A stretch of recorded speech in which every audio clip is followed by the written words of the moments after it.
Particle को अगर हमने प्रोजेक्ट किया है, कोई भी चार्ज पार्टिकल को अगर हमने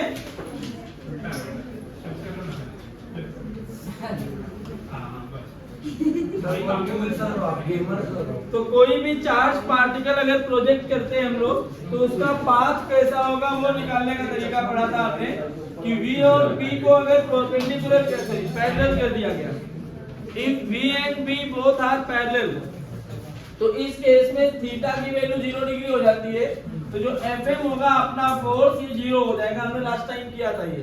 तो अगर Fm की वैल्यू 0 हो गई, यहाँ पर मैग्नेटिक फोर्स 0 हो गया, मतलब कोई भी पार्टिकल है उस पे कोई फोर्स नहीं लग रहा है, इसका मतलब कोई भी ए नहीं आएगा, एक्सेलरेशन नहीं आएगा। अगर किसी पार्टिकल पे एक्सेलरेशन नहीं आएगा तो एक्सेलरेशन आता है, इसीलिए पार्टिकल में डेविएशन आता है। सही बात है ना? अगर पार्टिकल का एक्सेलरेशन ही नहीं है, मतलब ये कह रहा है कि a 0 है, तो पार्टिकल में कोई डेविएशन नहीं आएगा, और पार्टिकल में कोई डेविएशन नहीं आएगा, मतलब इसका पाथ कैसा होगा? Straight line. कैसा होगा? Straight line. दूसरा हमने पढ़ा था कि अगर ये 0 पे भी काम करता है और एंटी पैरेलल पे भी काम करता है, जब वो 180 डिग्री हो जाए, मतलब V और B दोनों एंटी पैरेलल हो जाए। दूसरा हमने किया कि अगर V और B परपेंडिकुलर हो जाएंगे, तो थीटा 90 जब हुआ तो F का मैग्नीट्यूड वाइज तो QVB हो जाएगा, लेकिन ये मैग्नीट्यूड लगेगा किधर? ये जो मैग्नीट्यूड है ये फोर्स किधर लगेगा? मान लो ये मैग्नेटिक फील्ड है अपना, ऐसे इसको मैंने मैग्नेटिक फील्ड मान लिया B, तो मैग्नेटिक फील्ड किधर है? Into the plane. किधर है magnetic field? Into the plane. अब मेरे पास यहाँ एक चार्ज पार्टिकल है जिसपे मैंने चार्ज Q रख दिया, और इसको एक वेलोसिटी दे दी इस डायरेक्शन में, हॉरिजॉन्टल, चार्ज Q मास m। तो देखो बेटा, V क्रॉस B किया तो फोर्स किधर आया? ऊपर। अब ऊपर का मतलब इस डायरेक्शन में कहीं फोर्स आया, मतलब यहाँ कहीं पे इसका फोर्स लग रहा है, और जिस डायरेक्शन में फोर्स लगता है क्या उधर ही एक्सेलरेशन आएगा, मतलब पार्टिकल एक्सेलरेट हो रहा होगा। और किसी भी पार्टिकल की वेलोसिटी चाहती है एक्सेलरेशन की डायरेक्शन को अचीव करना, तो उसके लिए क्या होगा? ये थोड़ा सा यहाँ से डेविएट होके ऐसे निकल जाएगा, अब ऐसे सीधा जा रहा होगा। मान लो इस पॉइंट पे पहुंचा ऐसे सीधा जाते जाते, तो इस टाइम पे इसकी वेलोसिटी टेंजेंट बनाओगे, इधर आएगी। अब V क्रॉस B, क्या मैग्नेटिक फोर्स इधर आ गया अपना, ये फोर्स की डायरेक्शन इधर आ गई। तो अगर फोर्स इधर आया अपना, तो क्या ये फिर ऐसे घूमेगा? इस पॉइंट पे पहुंचा, अब इसकी वेलोसिटी इधर है, तो फिर फोर्स इधर आया, ऐसे घूमते घूमते क्या ये एक सर्कल बना देगा, मतलब जो पाथ होगा क्या वो सर्कुलर हो जाएगा। अगर V और B दोनों कैसे हैं? परपेंडिकुलर, तो क्या पाथ सर्कुलर बन जाएगा? अगर ये पाथ सर्कुलर बन गया तो इसका रेडियस भी लिखना पड़ेगा।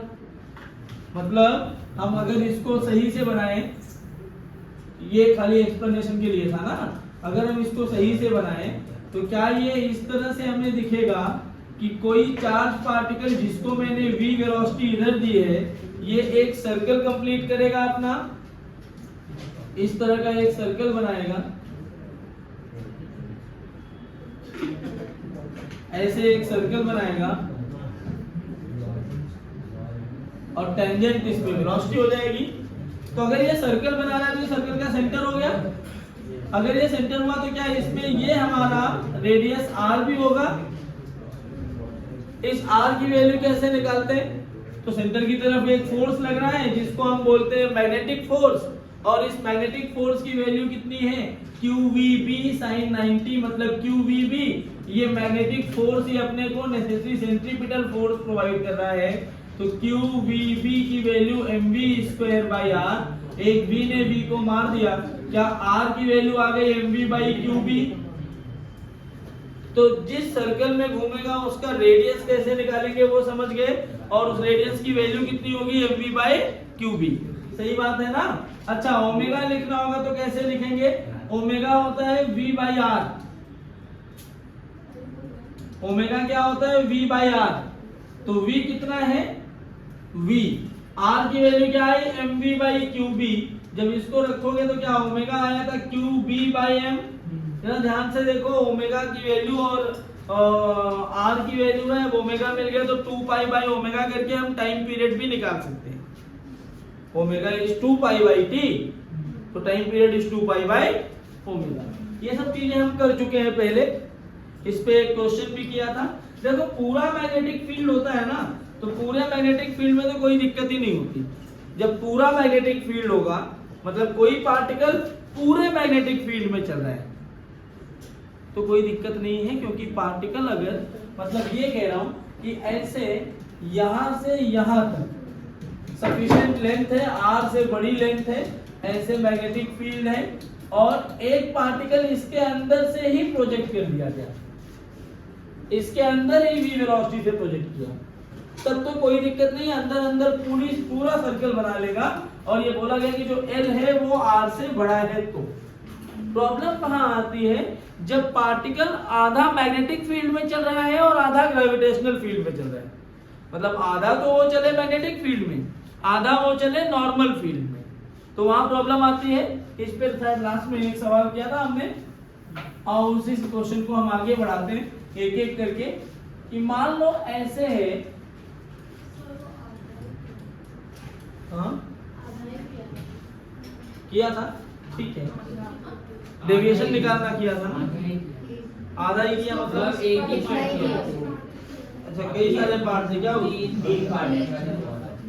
अ पॉजिटिव चार्ज पार्टिकल, ये वाला क्वेश्चन था, ठीक। A positive charge particle having charge q and mass m is projected into a region having perpendicular uniform magnetic field B.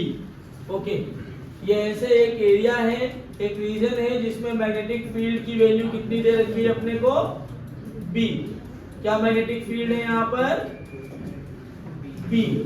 तो B मैग्नेटिक फील्ड अपने को दिया हुआ है और इस एरिया को बोला है कि ये डिस्टेंस कितना है? L। और पॉजिटिव चार्ज पार्टिकल जिसका चार्ज Q है और मास M है, वो ऐसे परपेंडिकुलर टू दिस फील्ड इस तरह से चल रहा है V नॉट से। हाँ, अब क्या कह रहा है? V naught find the angle of deviation of the particle from its path when it comes out of the magnetic field region if the width of region L is slightly greater than mv naught by qb। तुम्हें angle of deviation बताना है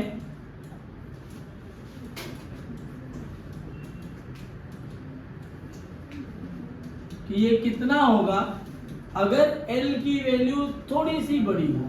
slightly greater then मतलब बिल्कुल बराबर ही मान सकते हो, थोड़ा सा बड़ा है कि एक स्पेस है कि वो घूम सके। Slightly greater than mv by qb। अब जरा ध्यान से देखो, mv बाई qb है क्या? mv बाई qb क्या है? रेडियस किसका? उस चार्ज पार्टिकल का जो सर्कुलर पाथ में मूव कर रहा है। तो अगर मैंने ये वाला लेंथ रेडियस से बड़ा कर दिया तो टर्न लेने के लिए उसको टाइम मिल जाएगा, और टर्न लेने के लिए टाइम नहीं मिलेगा तो इस सरफेस से बाहर आ जाएगा। दोनों केस हो सकता है। दूसरा क्या बोला है उसने? L की वैल्यू है mv। अच्छा ये v नहीं है, v नॉट है, क्योंकि v नॉट वेलोसिटी दिया है। mv naught by qb। और तीसरा है mv naught by 2qb।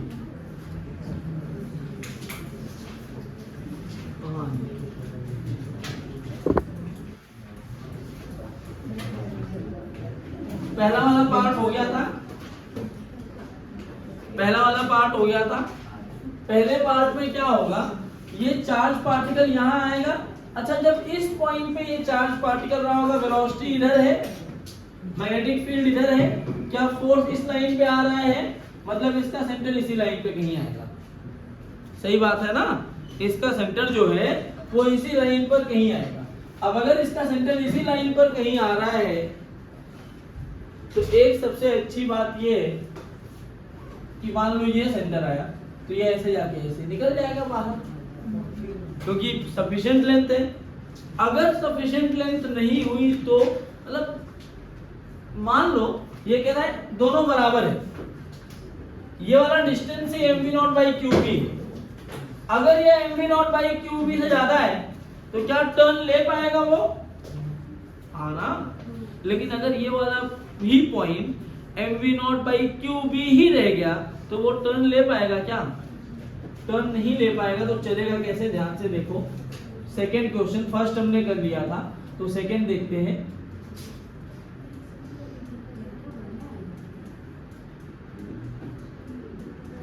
Delta 1 कैसे आया? डेल्टा होता क्या है जानते हो ना? हाँ, कैसे निकालते हैं? कितना डेविएट हुई है अपने ओरिजिनल पाथ से। तो अब ये जो चार्ज पार्टिकल था यहां से ऐसे Q चार्ज और मास m ऐसे अंदर गया। अगर ये mv0/qb से बड़ा था तो सर्कल बना पाया वो, तो इधर आके निकला डेल्टा की वैल्यू 180 हो गई। लेकिन अगर वो सर्कल नहीं बना पा रहा है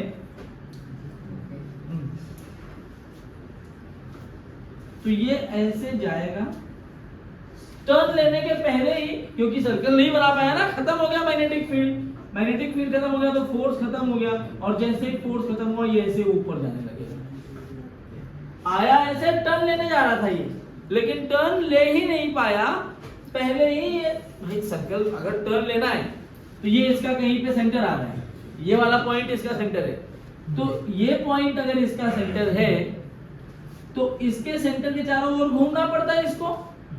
लेकिन टर्न लेने के पहले ही इसका रेडियस, भाई टर्न लेने के लिए ये डिस्टेंस कितना होना चाहिए? mv0/qb से बड़ा होगा तभी तो ये स्पेस छोड़ के टर्न ले पाएगा।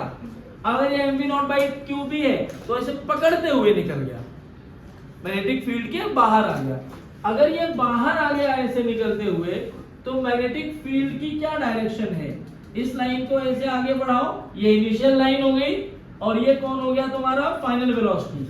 चार्ज पार्टिकल ऐसे गया, ये इनिशियल डायरेक्शन था, यहां निकल गया, क्या ये फाइनल डायरेक्शन हो गया? इनिशियल और फाइनल के बीच में ये वाला जो एंगल है यही डेल्टा होता है। याद करो, रिफ्लेक्शन में हमने पढ़ा था प्लेन मिरर में एंगल ऑफ डेविएशन क्या होता है? ओरिजिनल डायरेक्शन से डेविएटेड डायरेक्शन की, ओरिजिनल डायरेक्शन से कितना बेंड हो गई, कितना टर्न हुआ है, उनके बीच का एंगल डेविएशन होता है। हर जगह डेविएशन तो एक ही होगा ना, तो यहाँ डेविएशन की ये वैल्यू है और तुम्हें ये देख के लग रहा है कि ये 90 डिग्री है। तो सेकंड का आंसर क्या आया? 90 डिग्री। क्या सबको सेकंड का आंसर 90 आया है? क्वेश्चन में दिया है π/2। यार π/2 ही तो 90 होता है, नोट करो।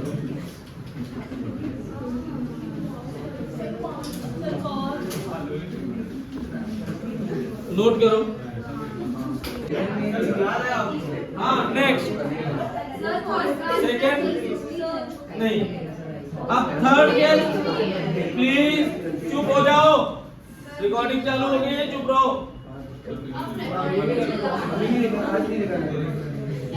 Question number 3।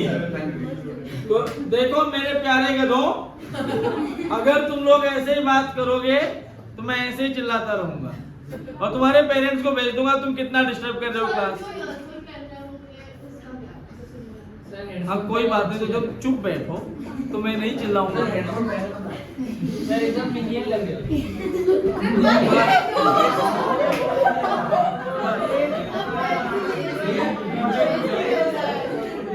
देखो थर्ड वाला जो कॉन्सेप्ट है, थर्ड वाला इतना मारूंगा ना बुद्धि हरी हो जाएगी।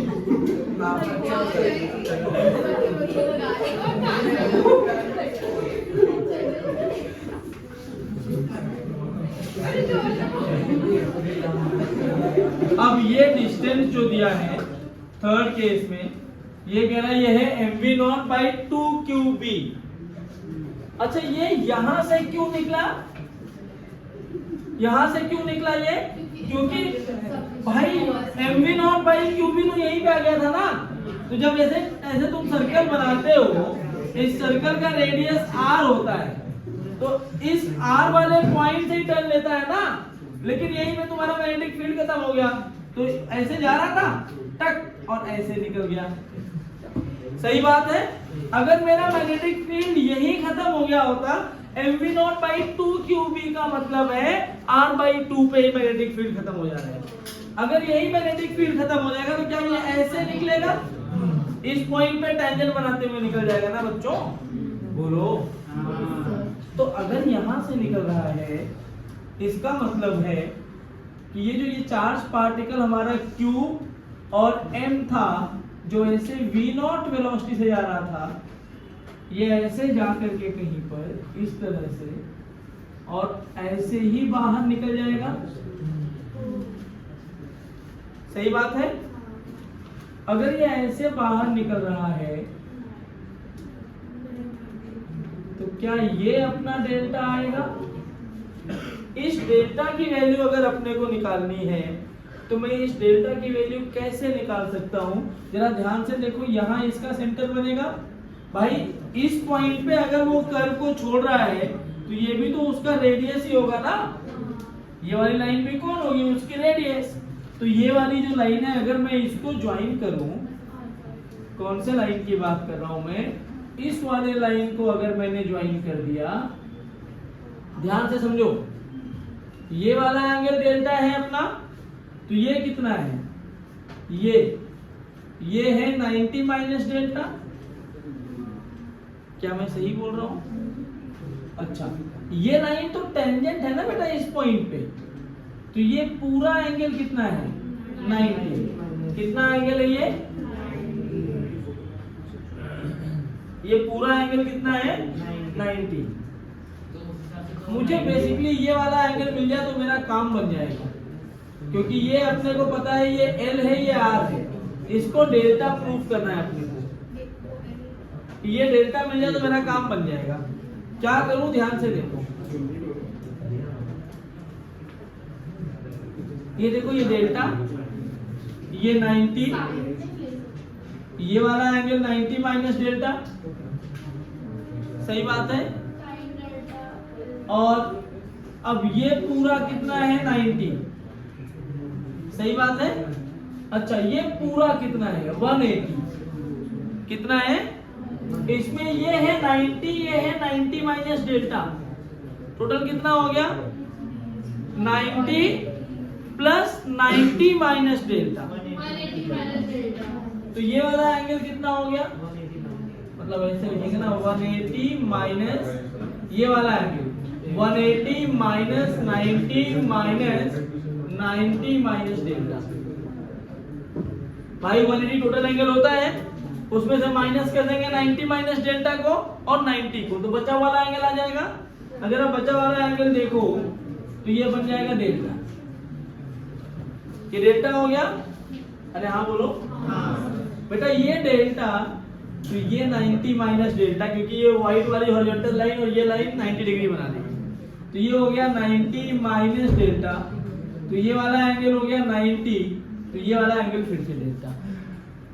इसको मैं C बोल रहा हूं सेंटर, ये A और ये B। तो ट्राइंगल अगर लिया जाए CAB, तो इस ट्राइंगल में साइन डेल्टा की वैल्यू लिखी जाएगी L/R। करेक्ट ना? तो साइन डेल्टा लिखा गया। तुम्हें समझ तो आ रहा है मैं क्या कर रहा हूं? L की वैल्यू कितनी है? mv0/2qb upon R। R कितना है? mv0/qb। qb कैंसिल हो गया।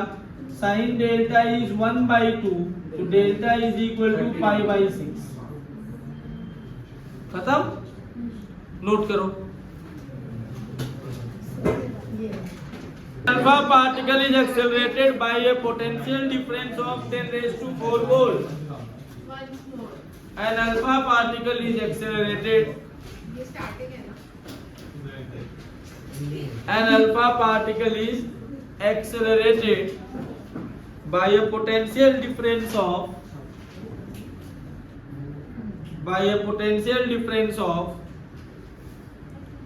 10⁴ volt.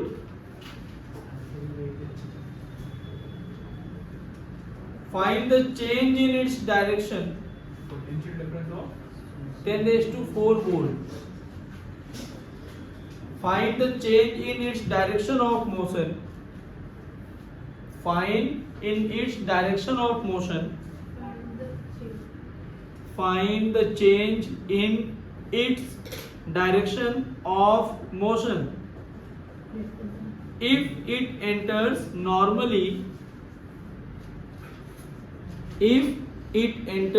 normally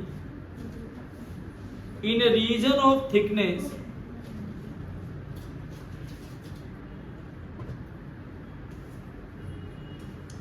in a region of thickness 0.1 meter 0.1 meter having transverse magnetic induction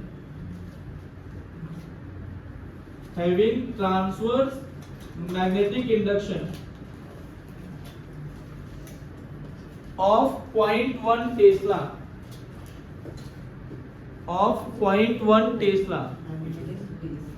magnetic induction of 0.1 Tesla given mass of alpha particle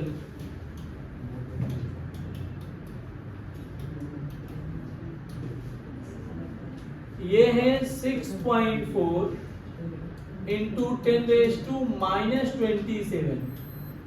2 minute आप try कर लो, मैं timer लगा देता हूँ 5 मिनट का। हाँ, चिल्लाना बिल्कुल मत। ट्राई करने के बाद जैसे ही 5 मिनट खत्म हो जाएगा हम चालू कर देंगे टॉपिक।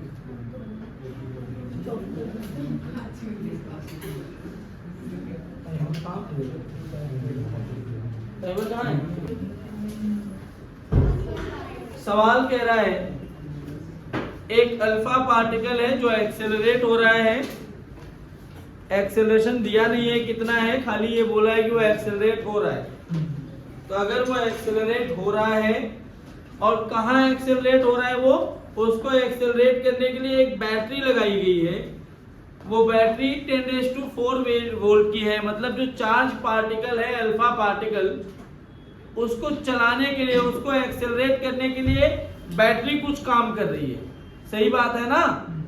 जो पहले अल्फा पार्टिकल ऐसे रुका हुआ है, बैटरी आई एक काम करी, अल्फा पार्टिकल चल दिया। जब अल्फा पार्टिकल चला तो जो अल्फा पार्टिकल को वेलोसिटी मिली होगी, क्या बैटरी के काम करने से ही मिली है? बैटरी कितना काम करती है? मैं अगर यहाँ पे सबसे पहले वेलोसिटी निकालनी पड़ेगी, इसमें तुम्हें दिया नहीं है, ये अलग वैरायटी थोड़ी सी बना दी। अगर मैं वर्क एनर्जी थ्योरम लगाऊं, तुम समझ रहे हो ना, वर्क डन बाई बैटरी। यहाँ पे क्या हुआ कि जो बैटरी ने वर्क डन किया है, ये बैटरी का work done change in kinetic energy में सेव हो गया। बैटरी का वर्क डन क्या होता है? Q into potential difference. और ये किसके बराबर हो जाएगा? Half mass of alpha particle into v square. एक v ने एक v को मार दिया। Very good. v ने v को नहीं मारा, एक पोटेंशियल डिफरेंस है और एक वेलोसिटी है। तो यहाँ से जो वेलोसिटी आ रही है, क्या वो है 2qv/m इन। क्या ये बात तुम्हें समझ में आ गई? कोई दिक्कत यहाँ तक? अब समझो, कह रहा है कि जब ये किसी फील्ड में एंटर कर रहा है तो नॉर्मली एंटर कर रहा है, किसी मैग्नेटिक फील्ड में नॉर्मली एंटर करने का मतलब वेलोसिटी ये होगी। और कह रहा है जो मैग्नेटिक फील्ड है वो ट्रांसवर्स है। ट्रांसवर्स का मतलब परपेंडिकुलर टू प्लेन, लॉन्जिट्यूड मतलब पैरेलल टू प्लेन, ट्रांसवर्स मतलब परपेंडिकुलर दिया है तो मैं ऐसे मान लेता हूं।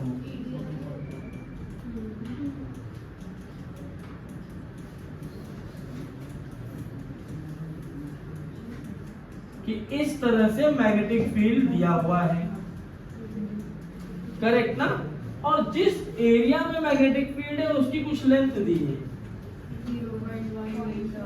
0.1 टेस्ला मैग्नेटिक फील्ड है और 0.1 मीटर। इस मैग्नेटिक फील्ड की वैल्यू दी है 0.1 टकला। हाँ, टेस्ला। और ये डिस्टेंस है 0.1 मीटर। वेलोसिटी यहां से हमने निकाली।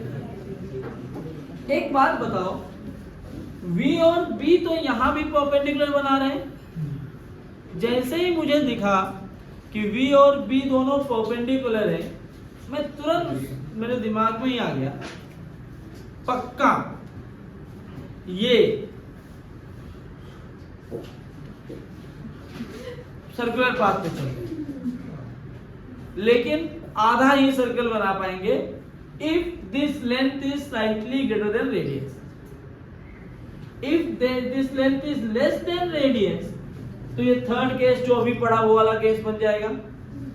आओ देखते हैं इसका V क्रॉस B करोगे तो क्या ये ऊपर जा रहा होगा, मतलब यहां कहीं पर इसका रेडियस आएगा, ये सेंटर। तो बेटा ये रेडियस होगा कितना हम सब जानते हैं। रेडियस की वैल्यू होती है radius is equal to mv by qb। तो m v की वैल्यू क्या है, root over 2qv by m upon qb बराबर। सबकी वैल्यू तुम्हें पता है, रखो। m कितना दिया 6.4 समथिंग। हाँ, अब ऐसे भी तुम बोल सकते थे, ये तुम्हें याद भी होना चाहिए। क्यों याद होना चाहिए, क्योंकि प्रोटॉन का मास होता है 1.6 into 10⁻⁻27 और अल्फा पार्टिकल में हीलियम है ना 2He4, उसमें 2 प्रोटॉन्स होते हैं, तो 2 प्रोटॉन का एटॉमिक मास 4 AMU हो जाएगा ना, 4 into 1.6। और ये अल्फा पार्टिकल है, अल्फा पार्टिकल के लिए ये होता है 3.2, 2 चार्ज होते हैं उसके ऊपर, 2 पॉजिटिव चार्ज। और V की वैल्यू है 10⁻⁴। ये कितना दिया है 6.4 into 10⁻⁻27। देख बेटा ये दोनों कैंसिल कर दिए, इसको 19 में से 4 निकालोगे तो 15 आएगा, 10⁻⁻15 और ये +27, 10⁻12। 10⁻12 का मतलब दिस इज 10⁻⁻27 और 10⁻⁻6 नहीं +6। तो R की वैल्यू कितनी 6.4 into 10⁻⁻21 मीटर।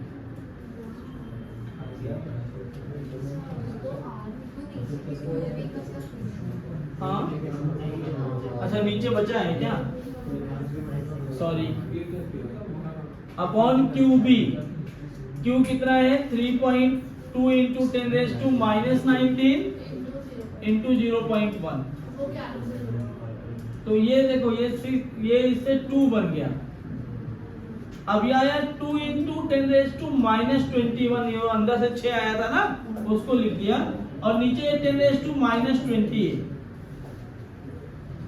तो क्या R की वैल्यू 0.2 आ गई यहां से। ओह,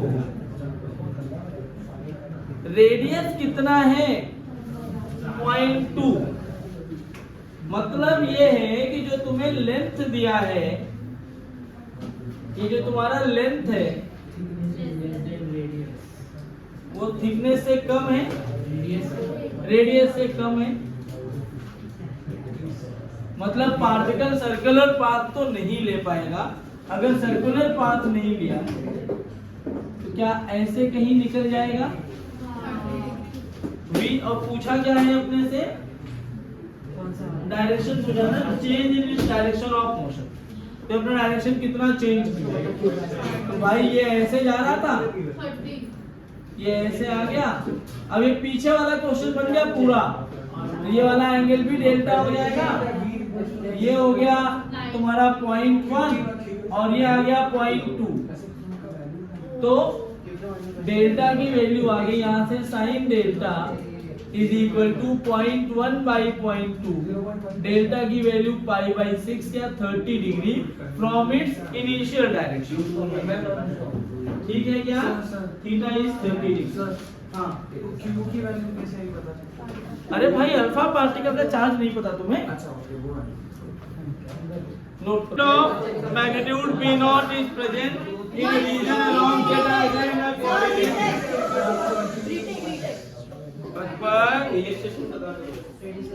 A uniform magnetic field a uniform magnetic field of magnitude B naught, a uniform magnetic field of magnitude B naught is present in a region along Z direction. Is present in a region along Z direction in a given coordinate system. Along Z direction in a given coordinate system.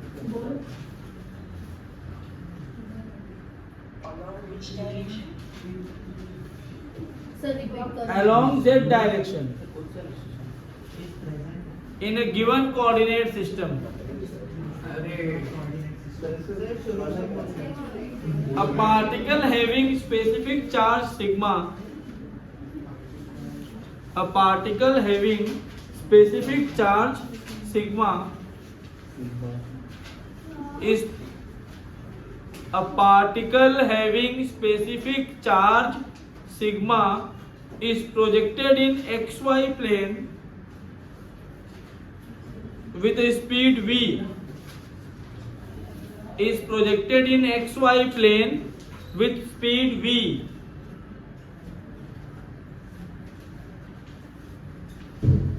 The direction of magnetic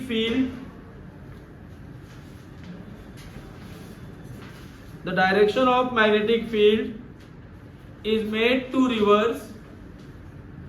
Direction of magnetic field is made to reverse 1.14a. Made to reverse after every interval. Made to reverse after every interval 1.14. अरे नहीं, तुम्हें नहीं बोल रहा हूँ, relation number था वो. The direction of magnetic field is made to reverse after every interval of 2 pi by sigma b. After every interval of 2 pi by sigma b.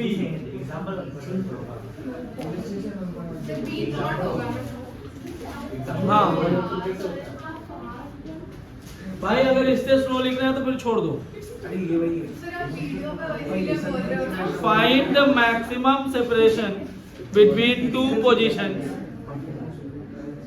Find the maximum separation between two positions of the particle. Find the maximum separation between two positions of the particle during its course of motion. During its course of motion. ठीक है, फिर से अब की बार मैं ये चाह रहा हूँ कि सब सही करोगे. मैं उसमें ज़्यादा टाइम दूंगा नहीं, मात्र 3 मिनट का टाइम दे रहा हूँ, आप सही करेंगे. एक यूनिफॉर्म मैग्नेटिक फील्ड है बी नॉट, और वो ऐसे, जो यूनिफॉर्म मैग्नेटिक फील्ड है, पॉजिटिव साइड में लिखा है क्या? नहीं, ये रॉन्ग साइड लिखा है, तो कोई भी ले लो. और इसका मैग्नीट्यूड दिया है v नॉट. कह रहा है एक चार्ज पार्टिकल है, उसको xy प्लेन में चला दिया. कहाँ चला दिया मैंने? xy प्लेन में चला दिया. तो अगर चार्ज पार्टिकल को पूरे, मैं तुम्हें बताया नहीं है, मतलब xy प्लेन ऐसे बीच में हो सकता है, अब किसी भी डायरेक्शन में वो चल सकता है, उसके ऊपर है. ठीक है, xy प्लेन में मैंने उसको चला दिया है. और कह रहा है कि जब पार्टिकल चल रहा है xy प्लेन में, तो एक पार्टिकल है जिसको चार्ज मिला है सिग्मा, उसकी वेलोसिटी v दी गई है. The direction of magnetic field is made to reverse after every interval of 2 pi by sigma b. मतलब जो मैग्नेटिक फील्ड है 2 पाई बाय सिग्मा b के लिए ऐसे जा रही है, मतलब इनटू द प्लेन है, तो अगले 2 पाई बाय सिग्मा b के लिए आउट ऑफ द प्लेन हो गया. सही बात है. अब जरा देखो, अगर मैं xy प्लेन में मान लो मेरे चार्ज पार्टिकल को मैं ऐसे फेंक, तो भी तो v और b के बीच में जो एंगल है वो कितना है? 90 डिग्री. V इधर है, B अंदर है भाई, तो 90 डिग्री, क्योंकि B तो ये लाइन है, तो V क्रॉस B किया, V क्रॉस B, तो क्या ये सर्कल बनाएगा कुछ ऐसे, मतलब ऐसे मूव कर रहा होगा, हाँ या ना, मतलब ढंग से बनाओ थोड़ा सर्कल। तो जब इस पॉइंट से प्रोजेक्ट किया मैंने, तो इधर जा रहा है, इस पॉइंट पे V क्रॉस B, क्या ये, अच्छा ये देखो V क्रॉस B, क्या इधर आ रहा है कहीं सेंटर, यहाँ कहीं पे आ रहा है ना सेंटर इसका, तो इसको जब मैं सर्कल बनाऊंगा तो क्या ऐसा बनेगा, और डायरेक्शन कैसे, ऐसे, क्योंकि जब इस पॉइंट पे पहुंचा तो फोर्स इधर, जब इधर पहुंचा तो फोर्स इधर, सही बात है। अच्छा, अब ये जब इस सर्कल में मूव करेगा तो इस सर्कल का रेडियस कितना होगा, इस सर्कल का रेडियस, अब रेडियस लिखने के लिए, अच्छा मुझे ये पता है कि ओमेगा कितना होता है, अभी तो लिखा था एकदम स्टार्टिंग में, अगर देखो ये QB/m दिख रहा है ना, तो हमारा जो ओमेगा होता है वो होता है QB/m, तो यहाँ Q की वैल्यू सिग्मा है, तो सिग्मा B0/m, सही बात है। तो यहाँ से जो टाइम पीरियड आ जाएगा, वो टाइम पीरियड कितना आएगा, 2π/ω, मतलब 2π/m,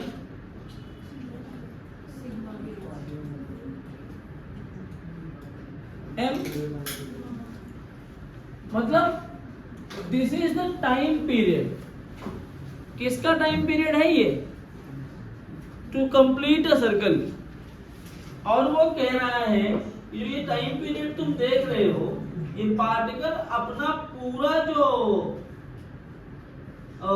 एक चक्कर पूरा कर रहा है, मतलब अपने डायरेक्शन को रिवर्स कर रहा है, वो 2π/QB में रिवर्स कर रहा है, किस में रिवर्स कर रहा है वो, 2π/QB, हमने कुछ गलती करी है सकता है ओमेगा लिखने में, 2 ओमेगा में, या टाइम पीरियड क्या होता है, 2π/ω ही होता है ना, एक मिनट रुको, ओमेगा की value V/R QB/m, time period 2πm/QB, ठीक है, टाइम पीरियड यही है, हाँ टाइम पीरियड होता है 2πm/QB ना,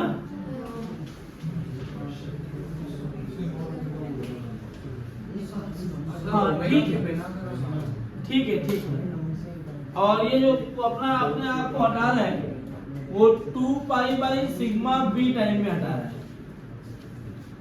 यही इंटरवल दिया है ना तुम्हें, यहां से तुम्हें क्या एक रिलेशन मिल रहा होगा,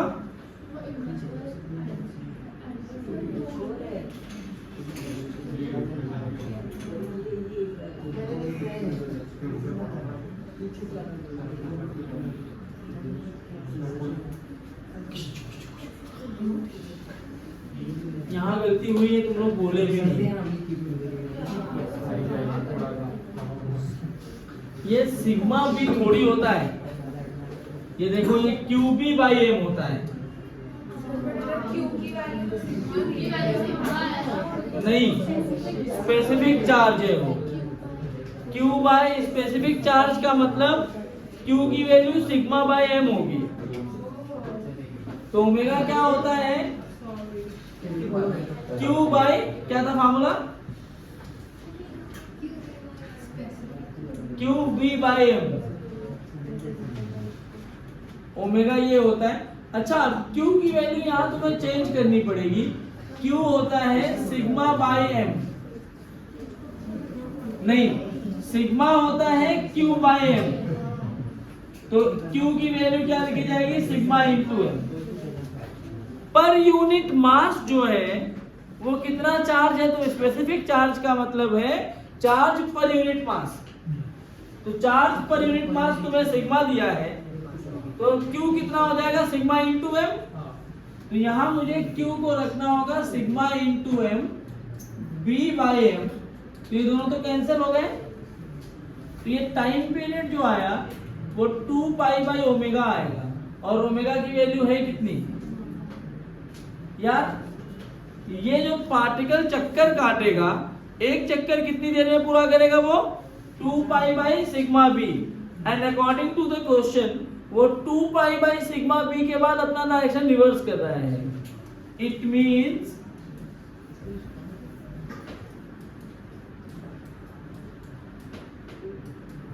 आफ्टर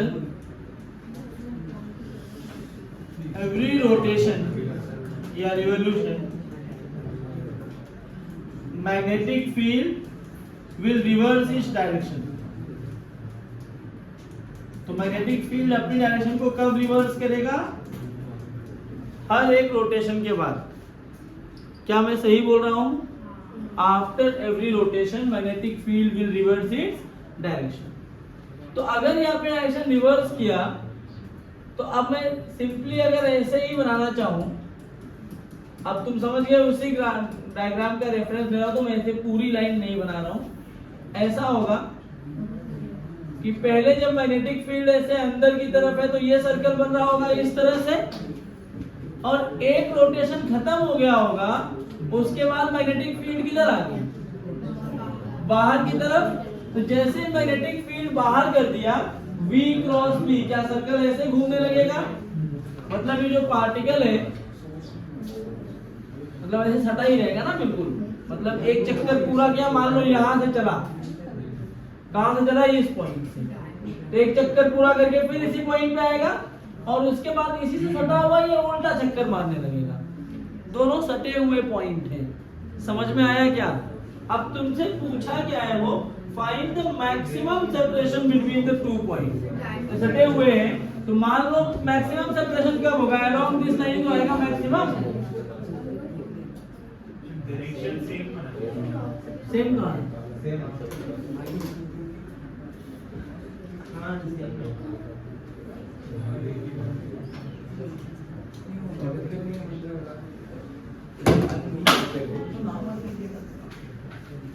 अगर मेरा मोबाइल गिरा, अब ठीक है, दोनों उल्टा हो गए। तो अरे ये ऐसे घूम रहा है, ये ऐसे घूम रहा है, ये एंटी क्लॉकवाइज है, वो क्लॉकवाइज है। यहाँ मैक्सिमम सेपरेशन दोनों पार्टिकल का तो ये होगा ना, तो ये R, ये R, ये R और ये R। हाँ, तो जो इनके बीच का मैक्सिमम सेपरेशन, भाई बहुत आवाज आ रही है, इतना ज्यादा नहीं पढ़नी है, पक पक की बोलने लगो, चुप बैठो। ये हो गया 4R। R की वैल्यू क्या? mv बाई qb होती है, तो 4mv बाई qb। अब q की वैल्यू फिर से रखो यहाँ पर, क्या वैल्यू है q की?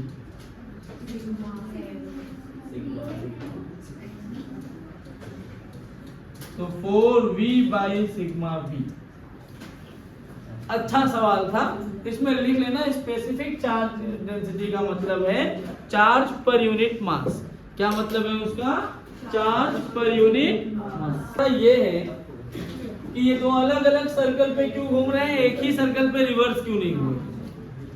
अगर ये चार्ज पार्टिकल क्यों है, मान लो मैंने इसको ऐसे v वेलोसिटी से फेंक दिया, प्रोजेक्शन ऐसे दिया, तो v क्रॉस b, क्या फोर्स इधर आया?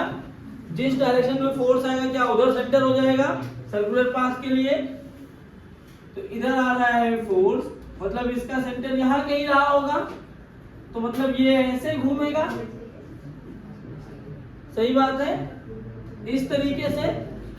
अब अगर यही चीज मैं रिवर्स कर दिया होता कि ये ऐसा है, रिवर्स कर दिया मैंने, तो जब मैं रिवर्स करके इसी चार्ज पार्टिकल को ऐसे v से चलाऊंगा, तो v क्रॉस b, अब फोर्स क्या इधर आ गया, इस डायरेक्शन में आ रहा है फोर्स, इधर फोर्स आया तो सेंटर यहाँ कहीं आएगा, तो ये ऐसे घूमेगा ना।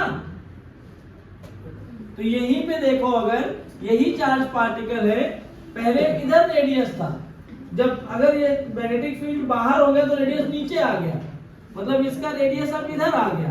तो पहले ये सर्कल था, अब ये सर्कल हो जाएगा, समझा?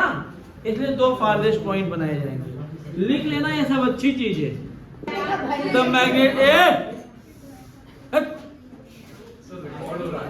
The magnetic field is confined. हाँ तो अच्छी बात है ना, तब से चिल्ला रहा हूँ, बैठने को तो बातें कर रहे हो।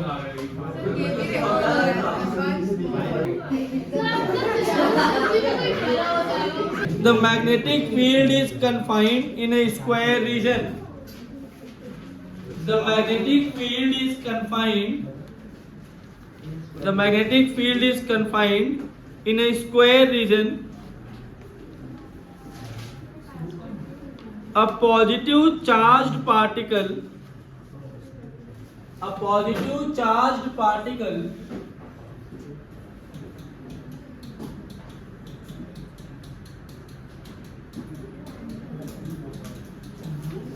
a positive charged particle of charge q and mass m,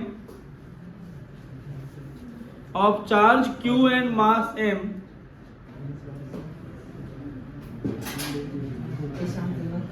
is projected as shown in the figure. Is projected as shown in the figure.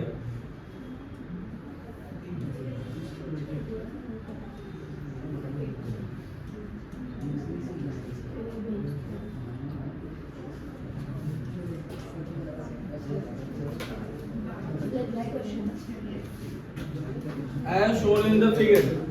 Find the limiting velocities of the particle. Find the limiting velocities of the particle. ये पूरी length है। Find the limiting velocities of the particle for which it may come. For which it may come out of phase. It may come out from phase 1, 2, 3, 4. It may come out of phase 1, 2, 3 and 4. Done. क्या question है एक बार मैं समझा दे रहा हूं, फिर आप try करिए। L/2 सेपरेशन पर यहां से एक चार्ज पार्टिकल जिसका चार्ज Q है, मास M है, उसको V वेलोसिटी से प्रोजेक्ट किया गया। कह रहा है कि मुझे इस वाले फेज से बाहर आना है, मतलब जो चार्ज पार्टिकल जाए और टकरा के इधर से बाहर आए, सेकेंड वाले फेज से बाहर आए, थर्ड वाले फेज से बाहर आए, फोर्थ वाले, भाई डेविएट होगा ना, ऐसे जाके ऐसे डेविएट होके ऐसे बाहर आ जाए, या ऐसे जाए डेविएट होके ऐसे इधर डेविएट होके इधर बाहर आए, या ऐसे जाए इस सरफेस से बाहर आए, या ऐसे जाके इस सरफेस से बाहर आए। चारों सरफेस से बाहर आने के लिए रेंज क्या होगी, या लिमिटिंग वैल्यू मतलब मैक्सिमम वेलोसिटी क्या होनी चाहिए, यही तुमसे पूछा है। आप फिर से ट्राई करिए। इस बार आपको मैं 5 मिनट दूंगा, लेकिन तुम लोग बात नहीं करोगे बिल्कुल भी, तुम्हारी मम्मी कसम।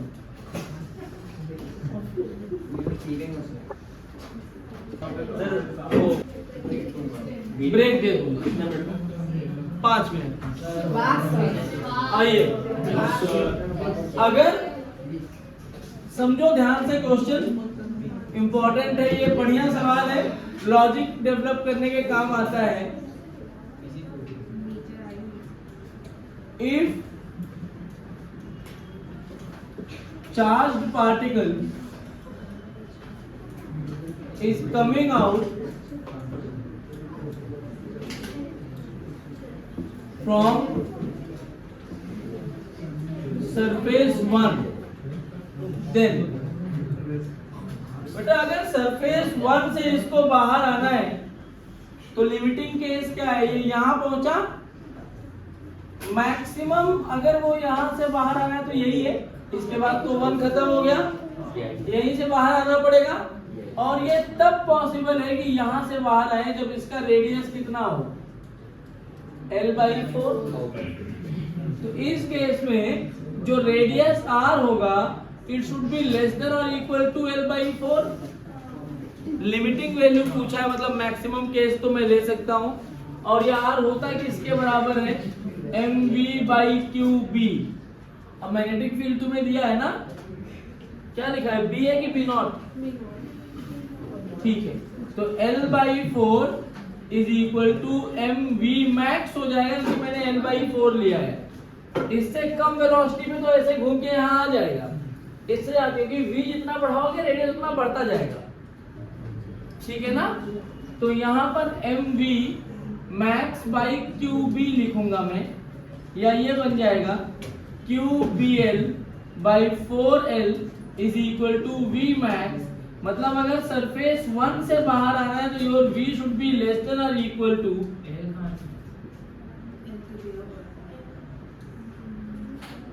qbl/4m सरफेस 1 से। अब ये डायरेक्शन क्या कह रहा है, सरफेस 2 से बाहर आने के लिए। यार देखो v क्रॉस b करोगे तो हमेशा डायरेक्शन फोर्स की तो ऊपर ही है ना। अगर v क्रॉस b में डायरेक्शन फोर्स के ऊपर है, since direction of force is in upward direction या is upward, therefore it cannot come out from surface 2। तो 2 से बाहर होने आने की तो कोई पॉसिबिलिटी ही नहीं है, सही बात है। अच्छा, 4 से बाहर आने की क्या पॉसिबिलिटी बन सकती है, और 3 तो सब जानते हैं। 3 के केस में क्या होगा कि जो इसका रेडियस है, इसका रेडियस जो है उसकी लेंथ से बड़ा हो जाए, तभी इस सरफेस से बाहर आएगा। इसके क्वेश्चन तो कर चुके हो। 4 का निकाल लो, तुम्हारा काम आसान हो जाएगा। जैसे मैं 4 वाले का निकालना चाह रहा हूँ,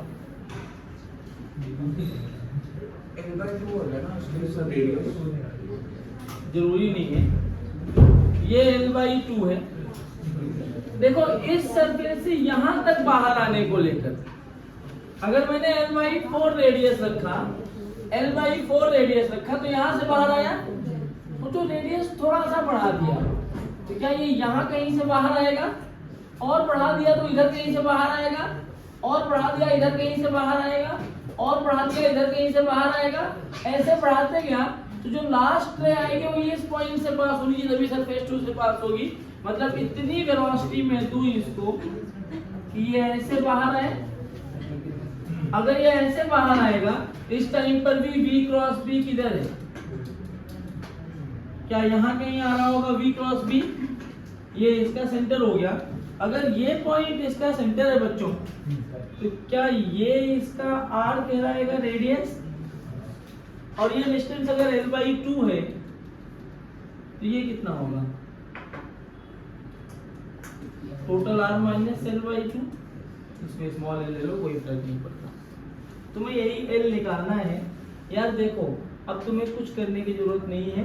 रेडियस क्या होता है, mv/qb ना, क्या होता है mv/qb।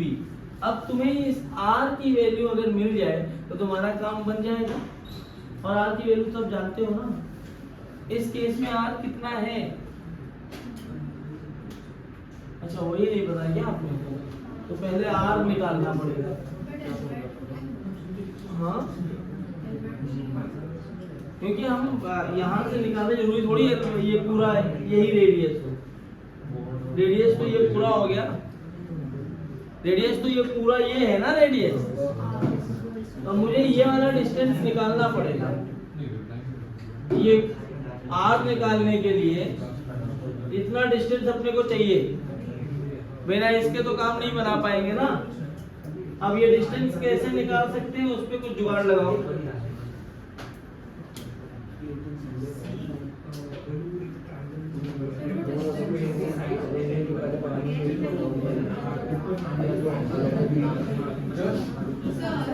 एक काम करो, ये एल है ना, तो ये भी एल होगा, स्क्वायर प्लेट है, इसको ओ बोल दो, इसको ए। तो इन ट्राइंगल सी ओ ए क्या मैं लिख सकता हूं, R square is equal to R minus L by two का whole square plus L square. इसको अगर सॉल्व कर लिया जाए, समझ नहीं आया, मैंने पाइथागोरस लगा दिया तो ये डिस्टेंस मिल जाएगी ना अपने को, और उसको ऐड कर देंगे, डिस्टेंस आ जाएगा। तो यहां से r की वैल्यू निकाल के यहां रखना है, तो R square is equal to R square plus L square by 4 minus R L plus L square, 2RL by 2 AB होता है। ये आर स्क्वायर को मार दिया, एक देखो, एक एल लेके इसको मार सकते हो। ये r की value I L by 4 plus L, एक ही L कटा ना, तो r की वैल्यू आ गई 5L बाई 4। जैसे r आया 5L बाई 4, ये हो गया 5L by 4 is equal to mv by qb। अब जो मैक्सिमम लेंथ है रेडियस का वो 5L बाई 4 है, तो मैक्सिमम लेंथ अगर ये है तो क्या v की जो रेंज होगी, v लिखा जाएगा क्या, v 5BL बाई 4m। अच्छा, मतलब अगर मेरी वेलोसिटी QBL बाई 4m से कम है तो मैं सरफेस 1 से निकलूंगा। मेरी वेलोसिटी QBL बाई 4m से ज्यादा है लेकिन इतना या इससे कम है तो मैं सरफेस 4 से निकलूंगा। तो 4 से निकले के लिए वेलोसिटी क्या होगी, QBL बाई 4m से ज्यादा होनी चाहिए मेरी वेलोसिटी, और कम या बराबर होनी चाहिए 5BL बाई 4 से।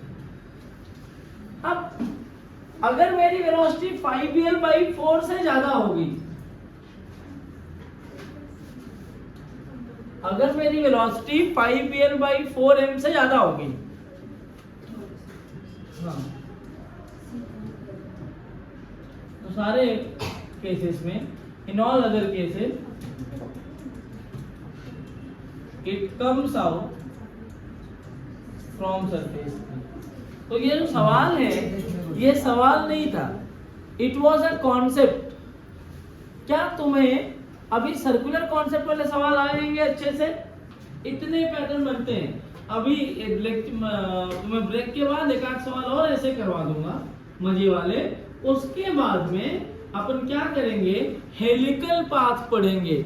अभी याद करो तुमने पढ़ा V और B पैरेलल होते हैं, एंटी पैरेलल होते हैं, या फिर परपेंडिकुलर होते हैं। जरूरी है क्या यही तीनों? हो सकता है V और B के बीच में थीटा एंगल बन रहा हो, पॉसिबिलिटी। तो if the angle between V and B is theta, then how will you solve it? उसके लिए हेलिकल पाथ बनता है। वह हेलिकल पाथ करके तुरंत हम लॉरेंज फोर्स पढ़ लेंगे। आज के ही लेक्चर में हम लॉरेंज फोर्स भी खत्म करेंगे। इसके बाद बचेगा force in current carrying wire, जिसको ILB या IDL क्रॉस B बोलते हैं। Force in current carrying wire, magnetic dipole and dipole moment, torque in torque on magnetic dipole in uniform magnetic field, potential energy of dipole in uniform magnetic field, जो तुमने electric field में किया है उसका just opposite. उसके बाद छोटा सा एक पॉइंट और आएगा, अगर मेरा मन करेगा तो पढ़ाऊंगा, फिर बता रहा हूँ क्योंकि वो सिलेबस में इतना डेप्थ में नहीं है। साइक्लोट्रॉन और मूविंग कॉइल गैल्वेनोमीटर, साइक्लोट्रॉन और मूविंग कॉइल गैल्वेनोमीटर। मैग्नेटिज्म का एक पार्ट खत्म हो जाएगा। जितने नाम लिए ना ये सब छोटे छोटे कॉन्सेप्ट्स हैं। मेन कॉन्सेप्ट इसमें ये था और मैग्नेटिक फील्ड था जो खत्म हो चुका है।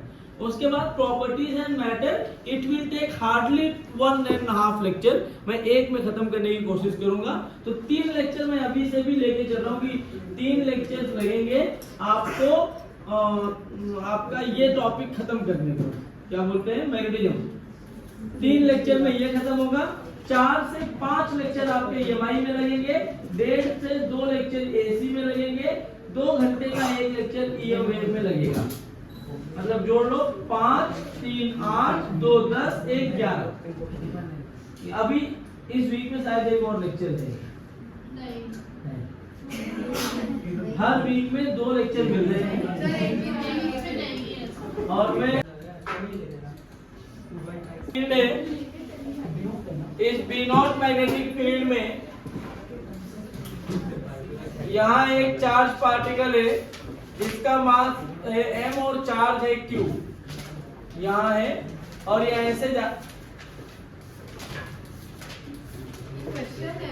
हाँ ये एक चार्ज पार्टिकल है, मास है और ये v वेलोसिटी से जा रहा है। ये B0 मैग्नेटिक फील्ड है, कांस्टेंट है। तुमको बताना है, ये ऐसे मैं अपने मजे ले रहा हूँ, अभी बना रहा हूँ तुरंत। Find out the time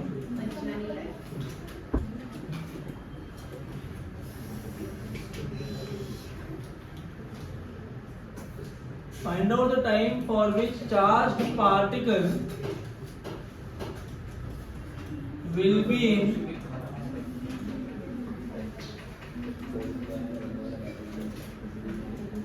magnetic field.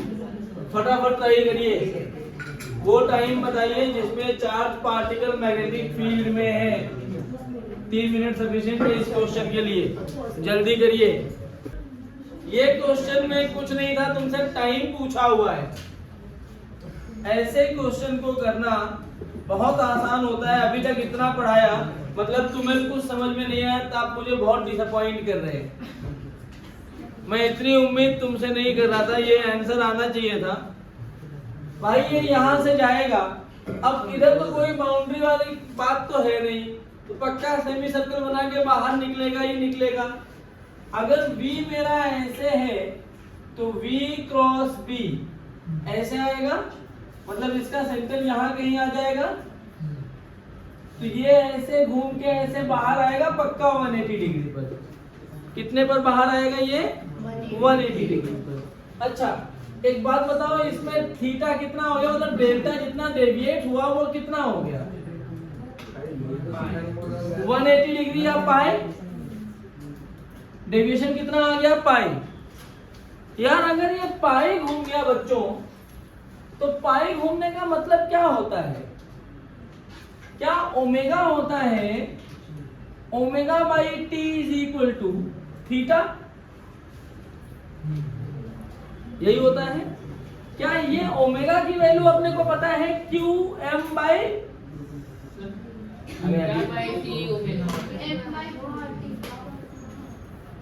Omega की वैल्यू होती है थीटा बाई टी। अब ओमेगा क्या होता है? 2 पाई बाई टी लिख सकते हैं ना, is equal to pi by T. Pi ने पाई को मार दिया। अब बेटा यहाँ पे t की वैल्यू आ गई t बाई 2। अब ये जो t की वैल्यू t बाई 2 है, ध्यान से समझो, ये जो t की वैल्यू t बाई 2 आ रही है, इसमें टाइम पीरियड t तो रखना पड़ेगा ना। क्या होता है? 2 pi root over Q M by B.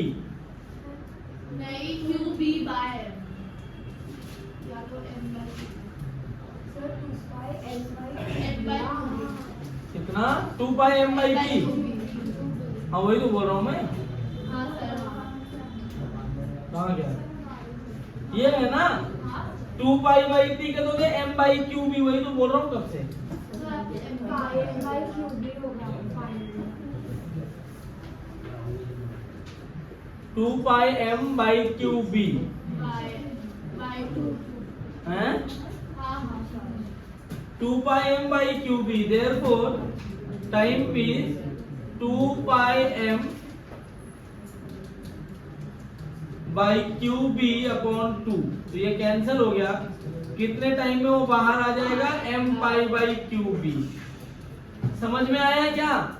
Centre ढूंढना इंपॉर्टेंट होता है। अब इसी का एक भाई है, सेम क्वेश्चन है, क्वेश्चन में दोबारा नहीं लिखूंगा, थोड़े से चेंजेस के साथ में ये क्वेश्चन है। अब मैं उम्मीद करूंगा ये सही कर देना। ये ढूंढ लो कि सर्कल का सेंटर कहाँ होगा। तुम्हारा पूरा काम आसान हो जाएगा। सर्कल का सेंटर मिल गया तो जैसे मान लो ऐसे एक सर्कल है, मैं कुछ भी पूछ सकता हूं इसमें।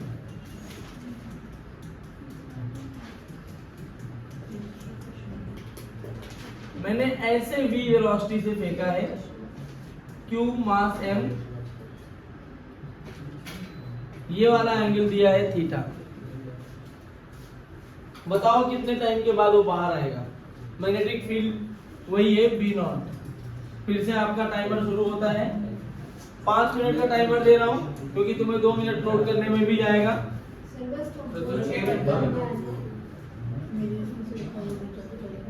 अब देखो क्या करना है, मैं बताऊंगा नहीं। अब ये v क्रॉस b इधर आ रहा है ना फोर्स। सबसे पहले अगर v और b परपेंडिकुलर सर्कल तो बनेगा, तो v क्रॉस b करके निकाल लिया करो किस डायरेक्शन में फोर्स आ रहा है। जिस डायरेक्शन में फोर्स आ रहा होगा सर्कल वैसे ही बनेगा। तो v क्रॉस b के तो फोर्स ऐसे आया, मतलब यहाँ कहीं पे इसका सेंटर रहा होगा। सही बात है, ये इसका सेंटर हो गया।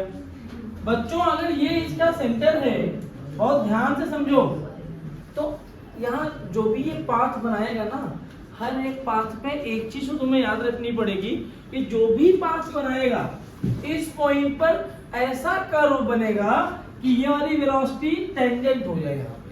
कैसी हो जाए? टेंजेंट। तो क्या ये पाथ कुछ ऐसा बनाएगा और ऐसे बाहर आएगा। कैसे बाहर आया? ऐसे। भाई साहब तभी तो ये वेलोसिटी टेंजेंट होगी। सही बात है कि नहीं? अरे बोलो हाँ। सही बात है ना? तो ये कितना घूम गया, रे कितना डेविएट हुई है? क्या इतना ही डेविएट हुई है? यही थीटा होगा ना अपना?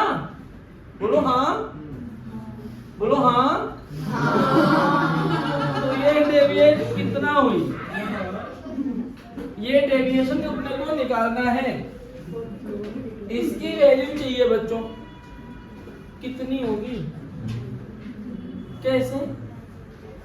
ये वाला एंगल थीटा है वर्टिकल के साथ में, तो ये वाला एंगल भी थीटा होगा।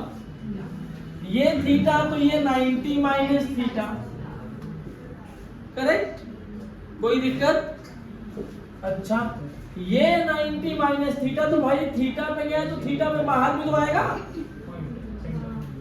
तो ये थीटा नहीं, कौन सा थीटा होगा?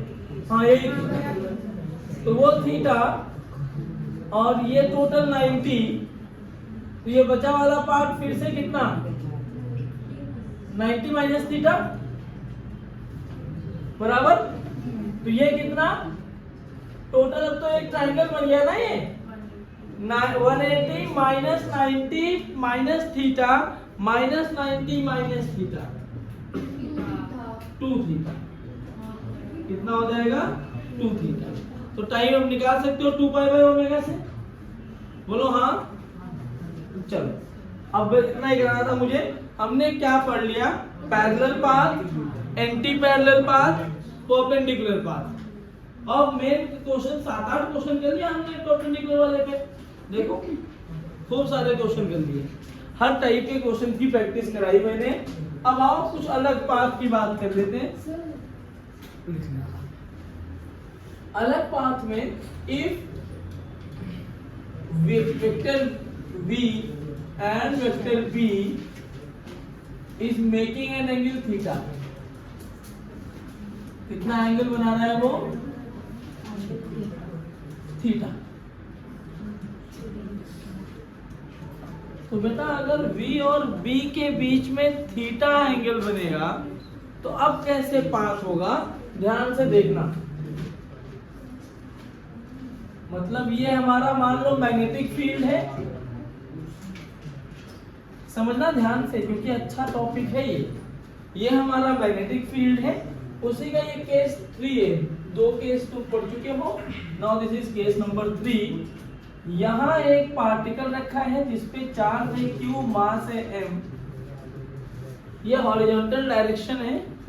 क्या है ये? Horizontal direction. इसको मैंने ऐसे एक वेलोसिटी दे दी थीटा, दे सकते हैं ऐसी वेलोसिटी थीटा। बोलो हाँ। अगर मैं इस थीटा को देखूं तो इस थीटा के दो कंपोनेंट बनेंगे।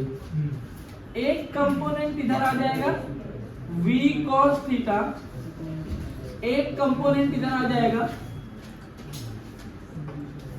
v sin theta. अब ये v तो गायब हो गया। अब जरा ध्यान से देखो यहाँ पर, ये जो v cos थीटा है ना, it is parallel to magnetic field. भाई v cos थीटा और v दोनों एक ही डायरेक्शन में है। If v cos theta and v are parallel to magnetic field, it means v cos theta tries to keep या tries to move the particle in straight line। क्या मैं सही बोल रहा हूं? कौन से पाथ में चलेगा वो? स्ट्रेट लाइन में। Now if we see this v sin theta, तो v sin theta is perpendicular to magnetic field. अगर v sin थीटा परपेंडिकुलर है मैग्नेटिक फील्ड के, अभी तो हमने पढ़ा v एंड v परपेंडिकुलर, तो पाथ कैसा? सर्कल। इट मींस जो सेकंड स्टेप में अपन लिखेंगे, the second step would be कि v sin theta is perpendicular to B, it means it tries to move in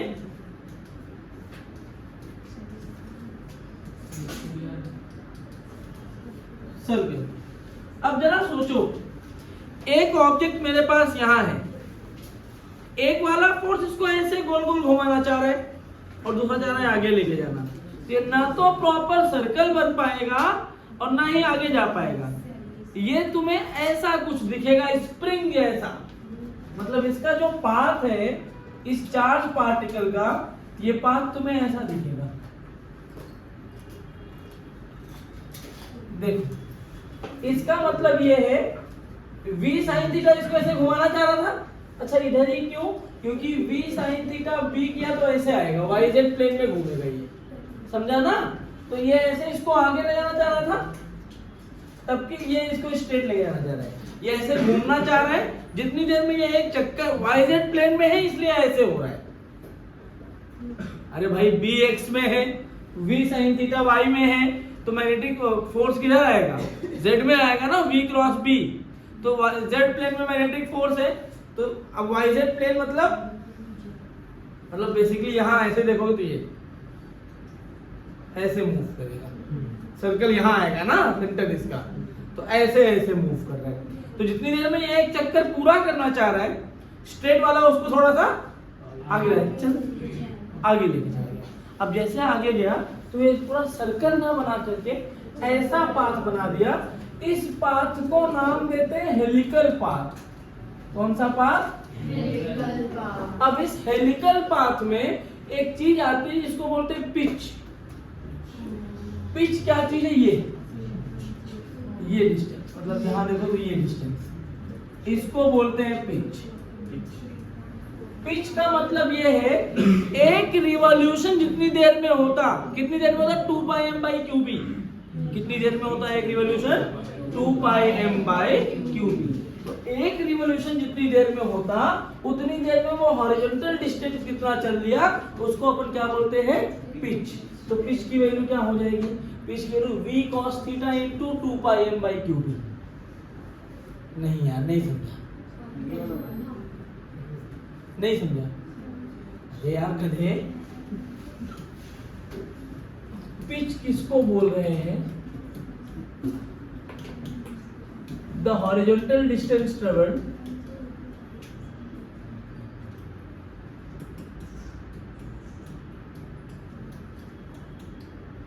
in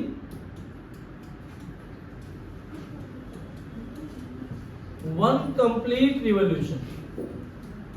तो एक रिवॉल्यूशन में टाइम पीरियड कितना होता है? तो भाई इसको हॉरिजॉन्टल इतने टाइम में चलाएगा कौन? v cos theta. Therefore pitch की वैल्यू क्या हो जाएगी? v cos थीटा इसको चला रहा है मल्टीप्लाइड बाई t। अब तुम v cos थीटा ना याद रख के ये याद रखना क्योंकि अगर ये थीटा मैंने वर्टिकल से दिया होता ना तो v cos और v sin चेंज हो जाएंगे। कुछ घुसा दिमाग में? पक्का? छाप लीजिए। हाँ बोलो। ऊपर लग रहा है तो ऐसा लेके जाने के लिए फोर्स कहाँ ऊपर लग रहा है? अरे ऐसे कैसे फोर्स लग रहा है ऊपर? हाँ तो v की सवाल लिखिए। A proton is fired.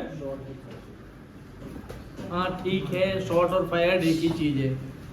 A proton is fired with a speed of 5 into 10 raised to 6 meter per second. A proton is fired with a speed of 5 into 10 raised to 6 meter per second. लिख लिया। At an angle of 37 degree with x-axis. At an angle of 37 degree with x-axis. लिखा। At an angle of 37 degree with x-axis. A uniform magnetic field B is equal to 0.3 Tesla. Sir वापस। A uniform magnetic field B is equal to 0.3 Tesla.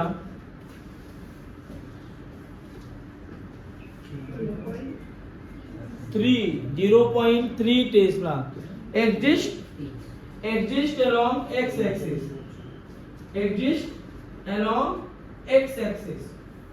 x में exist कर रहा है magnetic field. Show that path of the proton is a helix. Show that path of the proton is a helix. Helix मतलब वही helical path. तुम्हें बताना कि जो पाथ है इसका वो हेलिक्स है, प्रूफ करना है। तो x और y का करना है। हाँ x और y करके करना है। सर वाई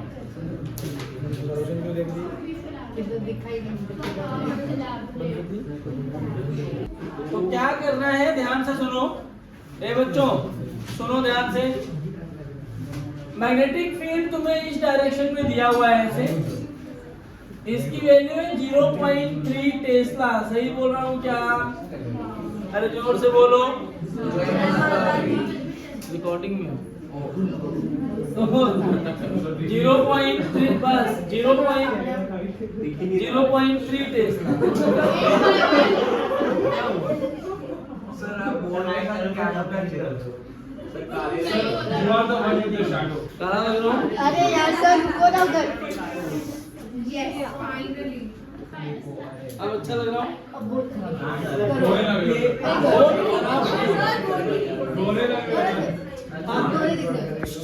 मुझे गोरा करो बस। चलो तो मैग्नेटिक फील्ड, बस आवाज बंद। मैग्नेटिक फील्ड है 0.3 टेस्ला एक्स एक्सिस में, और वेलोसिटी यहाँ पे दे रखी है 5 into 10 raised to 6। ए आवाज बंद। ये 37 डिग्री बना रहा है ना, और यहाँ पे चार्ज Q मास M है। ऐसे क्या V और B के बीच में जो एंगल है वो कितना है? 37 डिग्री। तो इसके दो कंपोनेंट बनेंगे। एक कंपोनेंट इधर आएगा 5 into 10 में। इसको 5 into 10 स्टूडेंट बार बार नहीं लिखूंगा। सर वो डायरेक्ट 4 into 10 to 6 3 into 10। मैं ना इसको सीधा वो लिखूंगा V, बाद में मैंने सब्स्टिट्यूट कर दूंगा ना, क्या फर्क पड़ता है। ये है V, तो ये बन गया V cos थीटा या V cos 37, और ये बन जाएगा V sin 37। अभी तो हमने पढ़ा ये ऐसा पाथ बनाने लगेगा, सही है ना? इस तरह का पाथ बना रहा है, तो इसका टाइम पीरियड क्या होगा? टाइम पीरियड क्या होता है? देखो रेडियस सबसे पहले निकालो इसका। Radius of circle. तो बेटा सर्कल का रेडियस क्या होगा, इसके लिए ए आवाज बंद, क्यू वी बी होता है ना फार्मूला। तो यहाँ क्यू वी कौन सा है, v sin 37 इंटू बी, यही गलती हुई होगी तुम लोगों से। क्यू वी बी में यहाँ v sin 37 आएगा is equal to m radius क्यों चाहिए? v sin 37 square by R, बिना रेडियस के ओमेगा अलग आएगा। सर डायरेक्टली टाइम पीरियड की फॉर्मूला मैम अगर डायरेक्टली टाइम पीरियड का जो फार्मूला लिखा है ये सही नहीं है। हाँ हाँ क्योंकि वैल्यूज चेंज, अरे ओमेगा के पहले v आया था, v से ही ओमेगा निकाले थे ना, और ओमेगा अगर चेंज हो गया तो टाइम पीरियड तो चेंज हो ही जाएगा। कैसी बात कर रहे हो, v is equal to R omega किया था ना, अगर v चेंज हुआ तो ओमेगा अपने आप चेंज होगा, ये इससे मर जाएगा बेचारा। r की वैल्यू आएगी mv sin 37 अपॉन qb, दिख रहा है mv बाई qb नहीं रह गया ये। 0.10. तो अब v की वैल्यू क्या होगी, r ओमेगा, यही होता है ना। तो omega is v by r, ओ वही आ गया क्या, सॉरी v बाई r। तो v बाई r का मतलब v sin 37 by r, r की वैल्यू mv sin 37, अच्छा ये कैंसिल आउट हो जाएंगे, अपॉन qb। तो ये मर गया इस पूरे से, ओमेगा आ गया qb बाई m, या यहां से टाइम पीरियड आया 2 पाई m बाई qb। सही था भाई, time period is independent of velocity. हाँ डायरेक्टली यूज कर सकते हो, यही है ना। अपने बदल हाँ तो टाइम पीरियड का फार्मूला क्या आएगा, 2 पाई m की value 1.6 into 10 raise to minus 27, q की वैल्यू 1.6 10 रेज टू माइनस 19 0.3। तो ये 1.6 कैंसिल हो गया, इसको मैं लिख सकता हूँ 2 इंटू 3.14 इंटू अपॉन 0.3, और ये बन जाएगा 8। टाइम पीरियड आ गया अपना, थोड़ा सा और आगे बढ़ा लेते।